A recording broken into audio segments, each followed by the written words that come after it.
모든 것을 때를 따라 회복하게 하시고 온전하게 하시고 또 충만하게 하시는 우리 아버지의 섭리와 또 오래 참으심이 사랑이 되시고 구원이 되심 이 시간에 또 고백을 드리고 감사를 드립니다. 저희들의 삶이 비록 먼지로 구성이 되어 있다 하더라도 그것으로 인하여 우리 아버지의 연합하심이 조금도 문제될 것이 없고 오직 아버지의 능력과 주권 안에서 모든 것이 합력하여 선을 이루게 하심을 아버지 앞에 또 감사를 드립니다. 이 시간에 또 저희들이 간구드리옵는 것은 우리의 마음의 문을 또한 열어주시사 깨달음이 풍성한 시간 되게 하시고 또한 우리가 그 말씀을 따라 또 정말 육체로까지 새롭게 함을 입을 수 있는 지혜를 이 시간에 허락하여 주셨기를 또한 기도를 드립니다. 모든 것을 때를 따라서 하나하나 인도하시고 또 온전케 하시는 아버지의 시작하심이 또한 끝까지 오메가로 이루실 것을 감사를 드리옵고 모든 말씀을 예수님의 이름으로 기도드립니다. 아멘.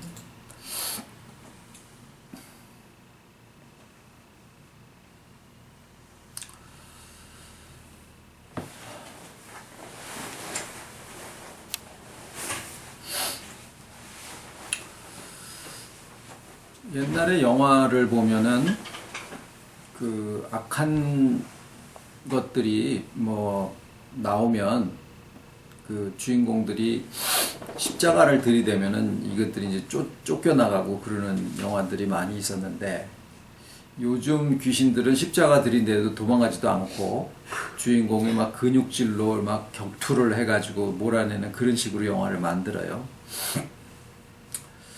물론 거기에 이제 십자가의 의미가 무슨 그 십자가 표시에서부터 무슨 능력이 나가는 것처럼 묘사가 되는 것도 우리가 좀 생각을 해봐야 될 문제입니다만은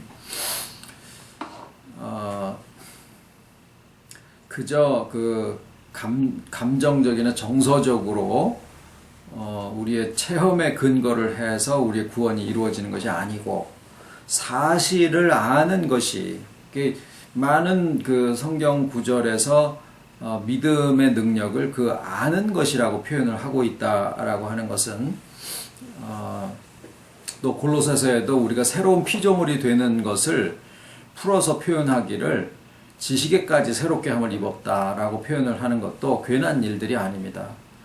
그래서 바로 안다라고 하는 데서부터 우리의 힘이 나오고 능력이 믿음의 능력이 나온다라고 하는 것이죠. 십자가를 우리가 생각을 해볼 때 십자가에서 가지고 있는 의미의 대부분은 어떻게 생각하느냐 하면은 일종의 갚아준다라는 식으로 그러니까 그게 무슨 뭐 죄값을 치러준다 이런 표현을 늘 하죠.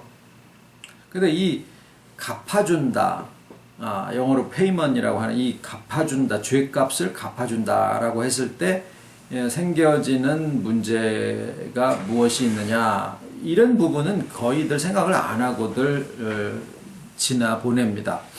근데 값을 갚아준다라고 했을 때 누가 그것을 받느냐라는 문제가 생기죠. 만약에 아버지께서 그거를 받는다라고 하면 아버지하고 아들 사이에 무슨 피로 생명으로 무슨 뭘 갚아주고 아버지가 그것을 챙기시고 이러는 관계가 형성이 된다라는 건데 실제로 집에 아버지한테 아들이 둘이 있었는데 둘째 아들이 잘못해서 첫째 아들이 그것을 대신 갚아주고 이러는 일들은 거의 상정되지 않습니다. 그리고 더군다나 둘째 아들이 잘못한 죄를 아버지가 절대로 용서 안 하시고 첫째 아들이 만신창이가 돼서 고문에 피에 막 철철해가지고 결국 숨이 꼴까닥 넘어질 때까지 아버지께서 절대 용서 안 하고 있다가 큰아들이 죽는 꼴을 보고 나니까 비로소 내가 이제 너를 용서를 하겠다라고 하면은 그렇게 온고집적이고 완고한 할아버지를 어떻게 하나님으로 믿겠느냐고요. 근데 기독교에서 만들어 놓은 하나님의 상은 지금 그렇게 되어 있는데 그것도 우리가 생각 안 하고 그냥 그 기독교에서 주는 권위에 의해서 하나님이 아들을 보내서 우리 죄값을 치러줬다 이렇게 가르치고 또 그것을 그냥 수용하고 있는, 그래서 생각을 안 하게 만드는 것이 지금 기독교가 가지고 있는 가장 큰 문제 중에 하나예요. 반대로 만약에 값을 치러주는데 그걸 사탄이가 받는다라 그러면은, 예를 들어서 내 둘째 아들을 유괴범이 데리고 가버렸어요. 그랬는데 첫째 아들이 가가지고 그 둘째 아들 대신에 만신창이가 되도록 다 그냥 막 그 사탄이한테 괴롭힘을 당하고 결국 죽으니까 이제 됐다 그러고 그 값을 사탄이가 챙긴 다음에 둘째 아들을 내준다 이러면은 그 아버지는 못하고 계시는 양반이시냐 그 말이에요. 아주 그냥 쫑팽이 하나님 아니냐 그 말이죠. 쉽게 얘기하면은 자기 둘째 아들을 유괴범이 납치를 해갔는데 첫째 아들이 가서 만신창이가 되도록 이 큰아버지는 뭘 하고 계시냐고요.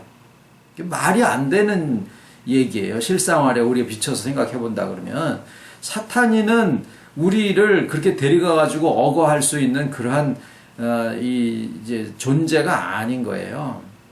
일종의 지난번에 말씀드린 것처럼 허상이에요. 허상.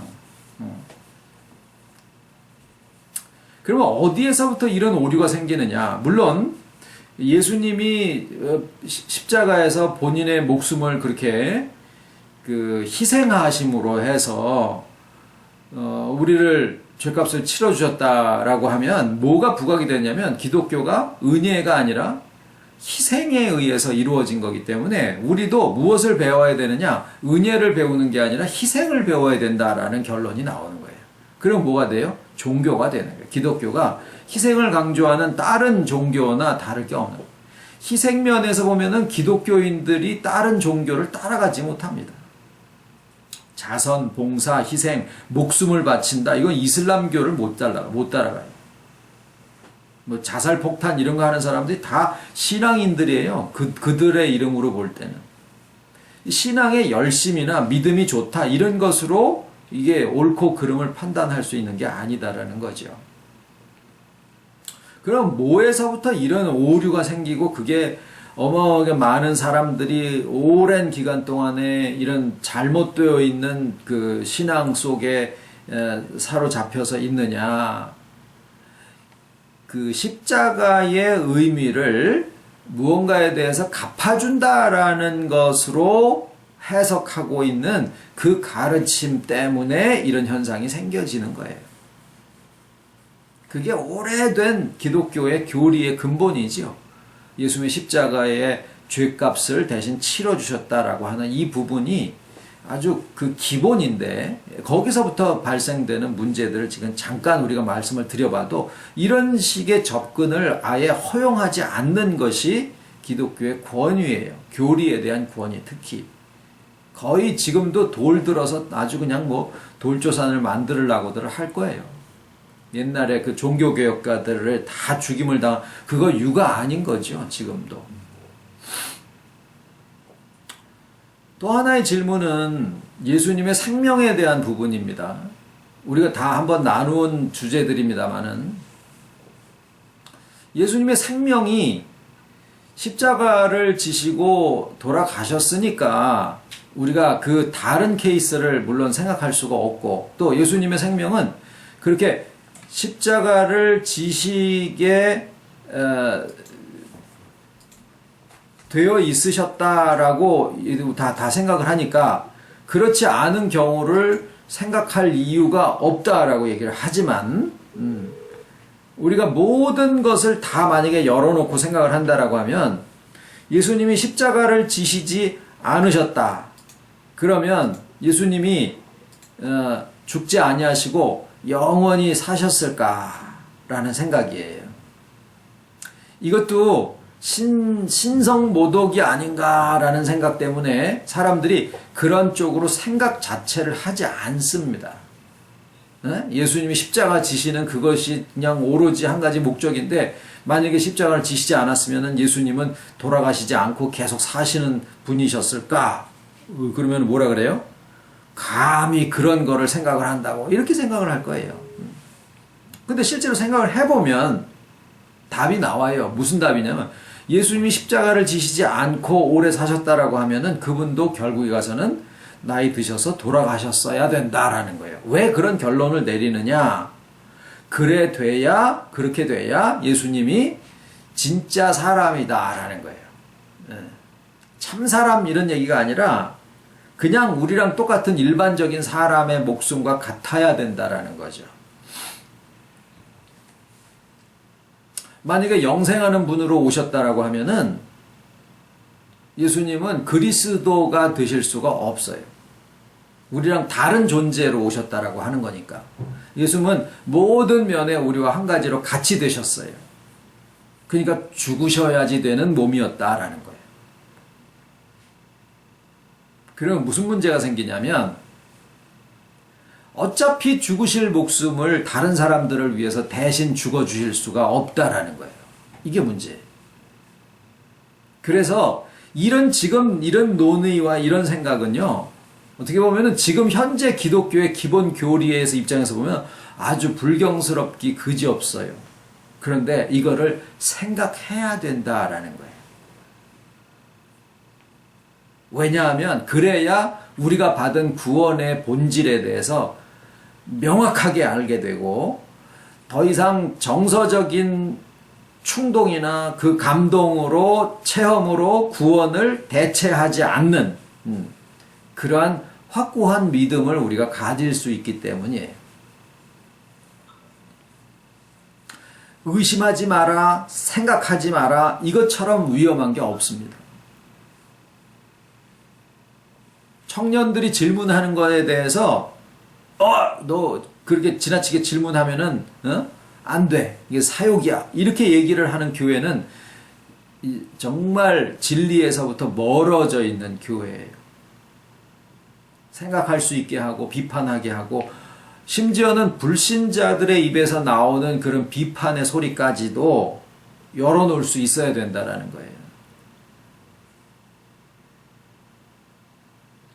왜 예수님의 생명이, 여기서 예수님의 생명이라는 것을 굉장히 신성시하게 얘기를 합니다. 왜냐하면 그렇게 돼야 예수님의 한 분의 생명이 땅에 떨어져서 죽음으로써 엄청나게 많은 사람들의 모든 생명들을 다 건져냈다, 이렇게 얘기를 하니까 거기서 한 가지 오류가 있어요. 뭐냐면 구원의 본질이 이 사람의 목숨에 있는 게 아닌데 자꾸 그 목숨과 연결을 시켜서 구원을 얘기를 하려고 그러다 보니까 혼돈이 생겨지는 거예요. 구원은 사람의 목숨에 대한 이야기가 아닙니다.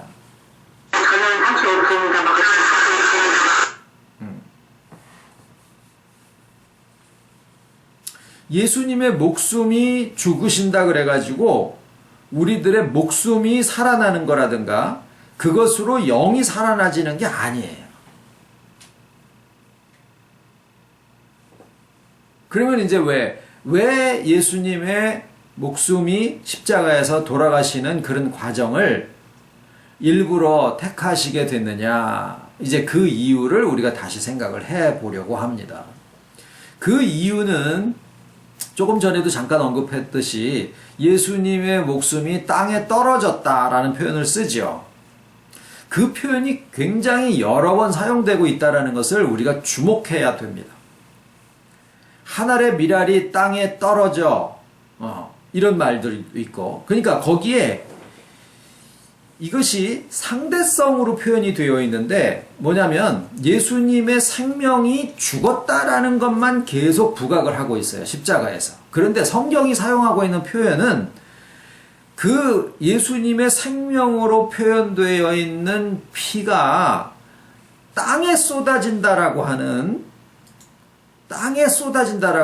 이 땅이라고 하는 것이 거기 같이 하나의 짝으로 표현이 되고 있다라는 사실이에요. 예수님의 십자가의 의미를 어디서 찾아야 되느냐? 구약에서 찾아야 됩니다. 구약의 모든 선진들과 모든 예시와 모든 성물들은 예수 그리스도의 구속을 다 부분적으로 나타내고 있거든요. 거기에 아벨의 피가 땅에 쏟아질 때 땅이 입을 벌려서 그것을 삼킨 바 되어졌고, 또 요한계시록에서도 용이 강물을 토하여 내는데 그 강물을 땅이 입을 벌려서 그 강물을 다 받아들인 바 되었고, 이런 표현들이 있어요. 그리고 모든 짐승의 제사를 드릴 때마다 한 가지 단서가 꼭 붙는데, 그게 뭐냐면 피는 땅에다가 쏟아라. 그래서 피와 연관되어 있는 것들은 다 땅과 연결이 돼서 피를 땅이 입을 벌려서 받고 피를 땅에다 쏟고 하는 땅과 피가 하나의 이 어떤 패키지예요. 하나의. 같이 다닌다 그 말이에요. 그러니까 십자가 그러면 우리는 보통 무슨 생각하냐면 예수님의 목숨이 거기서 싹 돌아가시고 내가 이제 죽는다 이런 것만으로 자꾸 생각을 하지만, 실상 성경적인 의미에서 십자가의 죽음의 의미는 십자가의 형벌이나 예수님의 죽으심이나 또는 그 고통이나 이게 아니라, 성경적인 의미는 피와 그 피가 땅에 쏟아진다라고 하는 이 두 어떤 커플, 이 커플링, 이게 더 중요하다라는 거예요. 이게 본질적인 의미를 담고 있다라는 거예요. 그러면 피는 무엇을 상징을 하느냐? 이게 중요한 얘기예요. 피가 실질적인 어떤 신비로운 능력을 가지고 있는 게 아니라 하나의 상징이라는 거죠. 그럼 뭘 상징하느냐? 예수님의 목숨을 상징하느냐? 예수님의 목숨은 여타 다른 사람들의 목숨과 다르지 않으셔야 돼요. 특수성을 가진 게 아니다라는 거예요. 그러면은 그 예수님의 피가 상징하고 있는 의미가 뭐냐? 하나님이에요. 생명이신 하나님.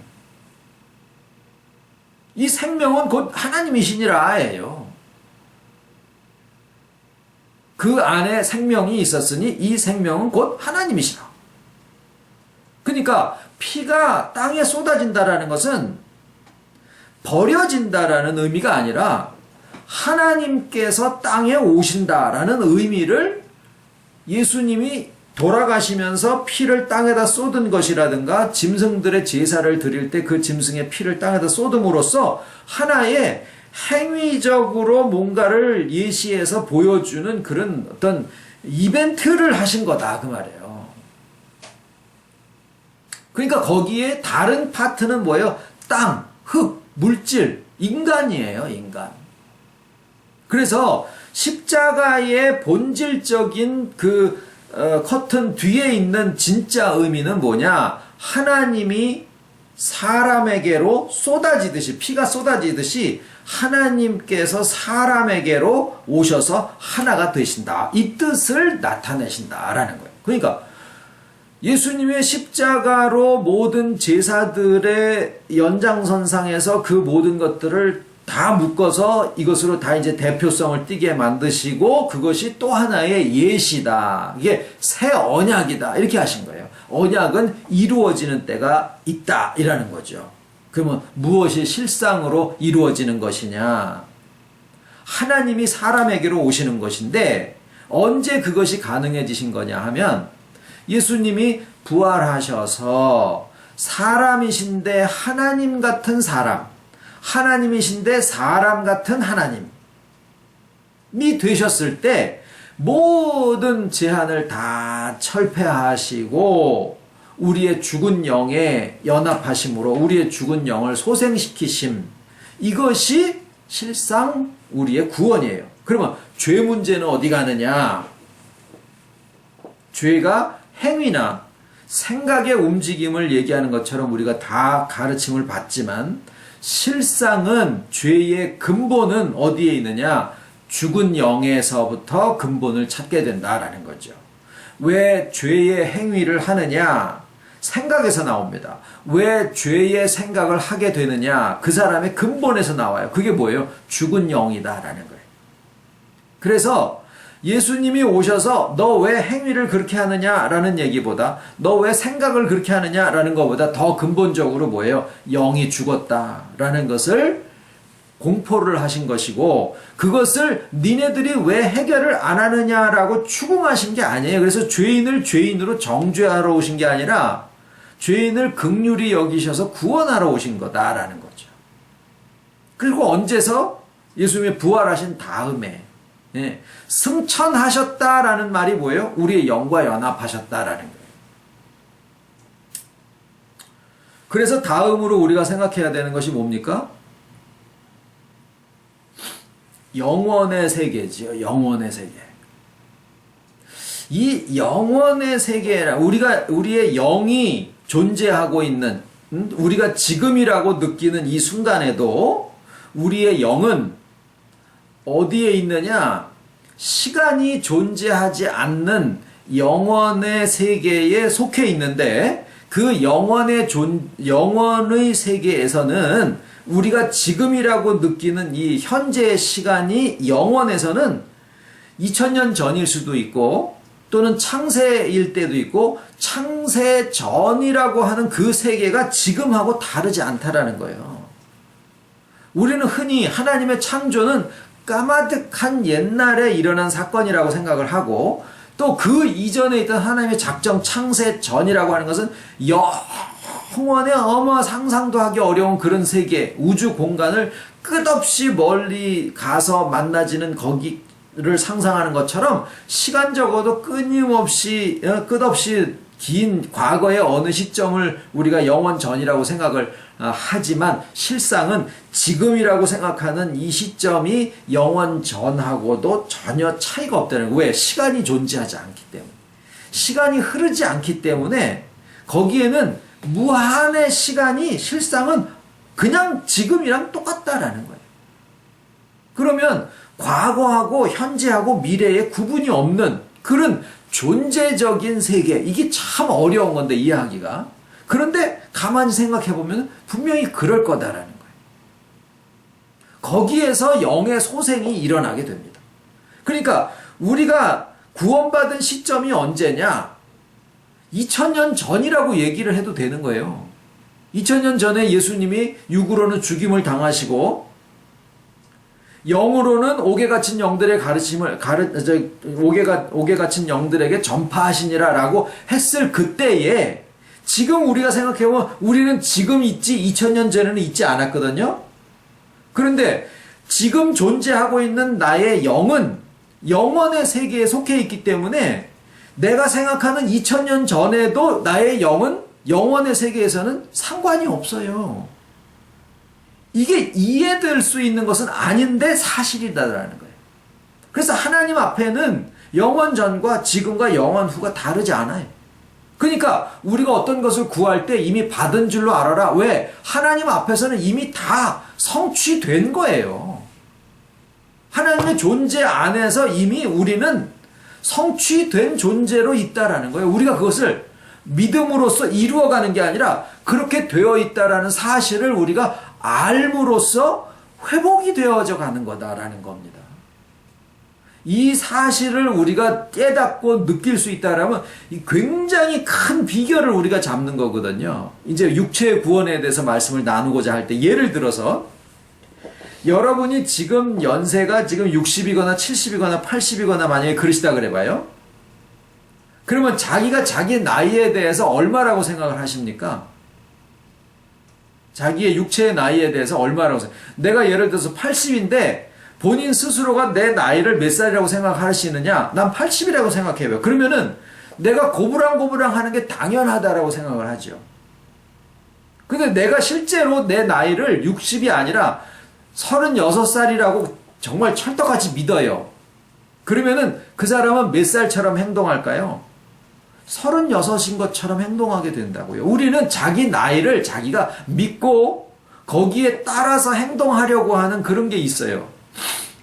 우리의 구원도 마찬가지예요. 내가 이루어가야 되는 거라고 생각하면 끊임없이 우리가 수고해야 된다고 생각하지만 만약에 하나님 앞에서 우리의 구원이 이미 성취되어 있는데 육체에 속하여 있는 우리가 이미 성취되어 있는 우리의 구원을 인식하고 그것을 알아들여가는 것이다라고 하면 이 얘기는 판은 완전히 달라지게 돼요. 내가 알고 보니까 백조야. 미운 오리 새끼가 아니라. 내가 알고 보니까 백만장자의 후견인이야. 상속자야. 그러면 나의 행동과 처신이 이전과는 완전히 달라지는 거죠. 뭐가 달라졌을까요? 내 눈이 2개가 됐을까? 눈이 더 커졌을까? 콧구멍이 더 넓어졌을까? 아예 똑같아요. 단지 자기가 자기에 대해서 알고 있는 바가 달라진다는 거예요. 우리가 받은 구원의 의미는 영원의 세계에 대한 묵상 속에서 그것을 우리가 얼마나 이해하느냐에 따라서 엄청나게 달라진다는 거예요. 우리가 지금 영원의 세계에 대해서 이 이야기를 나누고 있는 이것이 결코 의미 없는 일이 아닙니다. 기도 1시간, 봉사 1시간, 이 성경을 더 연구하는 거 1시간 하는 것보다도 이 영원에 대한 것을 우리가 한마디를 깨달았다라고 하면 그것이 주는 그 의미가 훨씬 더 클 수 있어요. 성경 보지 마라, 기도하지 마라, 봉사하지 말라는 얘기가 아닙니다.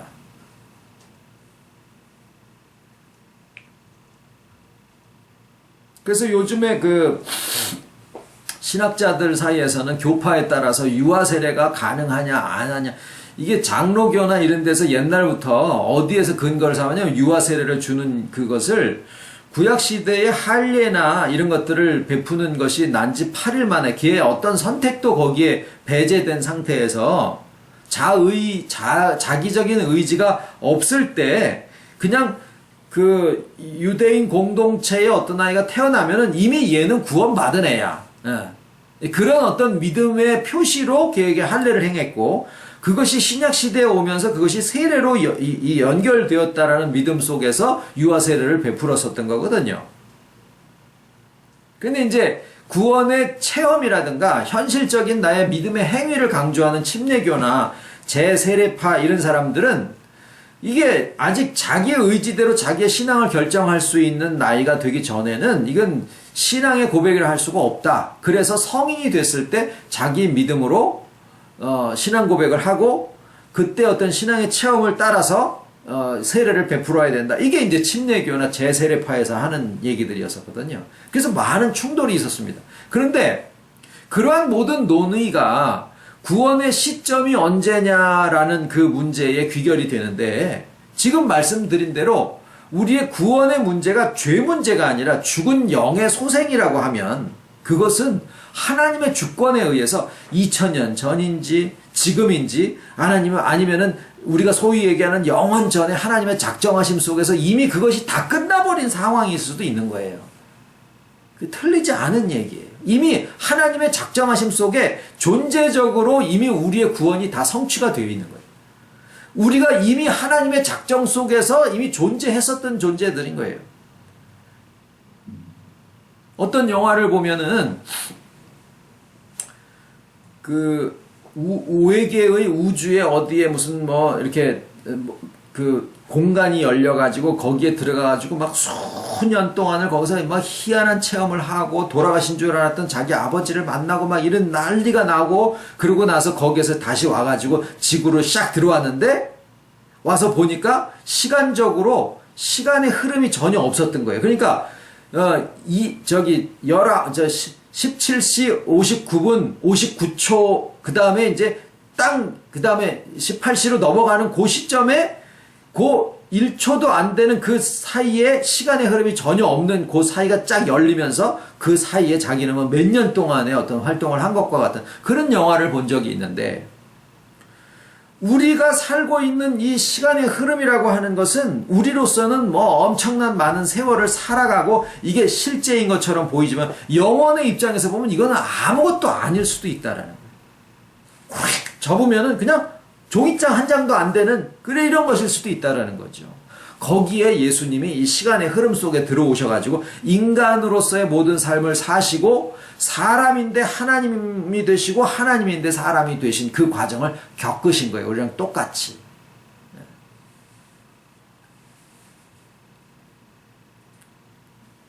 그래서 실상 구원의 시점은요, 언제냐? 시간적으로는 의미가 없어요. 왜? 영원의 세계 속에서 일어난 일이기 때문에. 근데 그 영이 영혼의 통로를 통해서 우리의 3차원적인 시간의 흐름의 제한을 받는 이 세계 속으로 들어왔을 때 무엇이 되느냐? 영혼의 구원이 되고, 그것이 우리의 육체를 통해서 어떤 상황이 전개가 될 때 이게 육체 구원에 해당하는 거죠. 아까 잠깐 언급을 드렸습니다만, 그런 부분이 분명히 이제 우리가 상고할, 또 은혜로 열어주셔야 될 부분이 있습니다.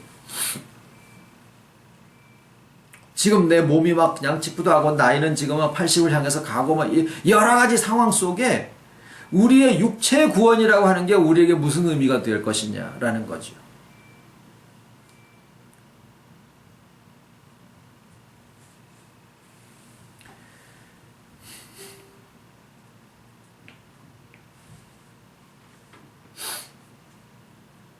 그래서 우리의 구원이 이러한 이해 속에 우리의 믿음의 행함이라고 하는 것은 여러 가지 이제 뭐 기독교적인 여러 행사라든가 어떤 예식이라든가 또는 자기의 열심 이런 것들을 통해서 다 진행이 됩니다만은, 거기에 문화적인 요소 이런 것들을 다 빼고 정말 우리의 영혼의 구원과 육체의 구원에 대한 본질적인 의미에 대해서 우리가 또 기회가 되는 대로 한번 상고를 해 보려고 하고요. 오늘 지나서 이제 내일 모레 금요일 때서부터 이제 2박 3일 우리가 말씀을 나눌 때 주신다 그러면은 지금 육체 구원에 대한 부분을 좀 같이 상고를 해 보려고 합니다. 그리고 우리 청년들 또 학생들 가능한 한 대로 또 위주로 해서 우리가 말씀을 좀 상고할 수 있는, 또 전에도 말씀드렸으면은 생각을 해볼 수 있는, 그냥 부모가 믿으니까 무조건 믿어라 이러면요 나중에 이 청년 되고 막 이렇게 됐을 때 자기가 생각해가지고 자기가 그것을 받아들이기로 결정을 한 게 아닐 경우에는요 머리 커지면 엄마 말대로 안 하고 아빠 말대로 안 따라갑니다. 그래서 욱박질러서 왜 안 해? 해! 예? 이게 어디서 이걸 해가지고 이래? 그러면 이런 식으로 하면은요 애들 머리 크면은 절대 말 안 듣습니다. 생각할 수 있게 하고, 그래서 자신들이 스스로 결정해서. 자, 어린애들은 자의지가 없을까요? 절대 그렇지 않아요. 자기 나름대로 기호와 자기 선택이 다 있어요. 경제적으로만 독립이 안 돼 있을 뿐이지. 예. 그래서 16세라고 하는 거는요, 입교를 시키는 16세는 지금 아주 늙은이에 속해요. 아주 초등학생들도 이미 다 자기의 주관들이 딱 서가지고, 그렇다 그러면 자기가 스스로 결정할 수 있는 나이고, 자기 믿음을 자기가 가질 수 있다는 거죠. 돈 줘봐요. 어른 행사 다 합니다. 요즘에 초등학생 애들이요, 다 그냥 뭐, 별거 다 알아요. 인터넷을 통해가지고, 뭐, 어른들만 모르는 척 하는 거고, 우리 집에는 절대 안 그래요. 다 알아요. 다 어른들 아는 거 뺨치게 다 알아요. 조직폭력배의 세계도 다 알아가지고 그 짓거리 다 하고요. 뭐. 인신매매도 해요. 초등학생들이. 예. 그런 세상인데, 어린애라고 해 자기 믿음이 없을 거라고 생각하는 것도 큰 오산이에요. 이 유아 세례에서 입교로 넘어가는 그 나이 16세로 정해놓은 것도 이거 뭐 얼마든지 수정이 돼야 되는 부분인데, 문화적인 요소인데도 불구하고, 물론 구원의 사실적인 세계는 영원에서 이루어진 거기 때문에 이 현실적인 시간의 흐름 속에서 언제 일어나느냐라는 것을 생각하는 것 자체가 의미가 없어요. 그렇다고 나의 자유의지와 어린애들도 가지고 있는 그 자유의지가 어떤 믿음의 선택을 하고자 할 때 그게 영원 속에서 일어난 영의 소생과 시간적으로 달라지느냐? 매 순간이 다 영원인 거예요. 그런 의미에서 보면은 전혀 이 시간적인 충돌이 일어날 이유가 전혀 없는 거죠. 하나님의 작정, 창조의 시작, 뭐 구속의 과정, 예수님의 무덤 속에서 영의 전파, 우리 영의 소생, 구원의 완성, 이 모든 것들이 영원 속에서는 나의 매 순간과 다 직결되어 있는 상황들이다라는 거예요. 매 순간이 영원과 연결이 되어 있다라는 거죠. 그러니까 전혀 시간적인 우선과 나중 이런 것들이 나타날 이유가 없고 그래서 하나님의 주권과 인간의 자유의지는 절대로 충돌할 일이 아닙니다. 인간의 3차원적인 세상 속에서 생각을 하니까 하나님의 주권적인 예정이 먼저냐 아니면 자유의지가 먼저냐 이딴 신학적인 논쟁을 지금까지 벌여와가지고 감리교가 나오고 뭐 구세군이 나오고 또 장로교가 나오고 이랬지만 지금 우리가 나눈 것처럼 영원의 세계에 대해서 우리가 이해를 한다라고 하면은 장로교, 감리교, 구세군 이런 게 나눠져야 될 이유가 전혀 없어요. 주기도문으로 마치겠습니다. 하늘에 계신 우리 아버지 이름이 거룩히 여김을 받으시오며 나라의 마옵시며 뜻이 하늘에서 이룬 것 같이 땅에서도 이루어지이다. 오늘날 우리에게 일용할 양식을 주옵시고 우리가 우리에게 죄 지은 자를 사하여 준 것 같이 우리 죄를 사하여 주옵시고 우리를 시험에 들게 하지 마옵시고 다만 악에서 구하옵소서. 나라와 권세와 영광이 아버지께 영원히 있사옵나이다. 아멘. 우리 저 미국에 있는 닉 집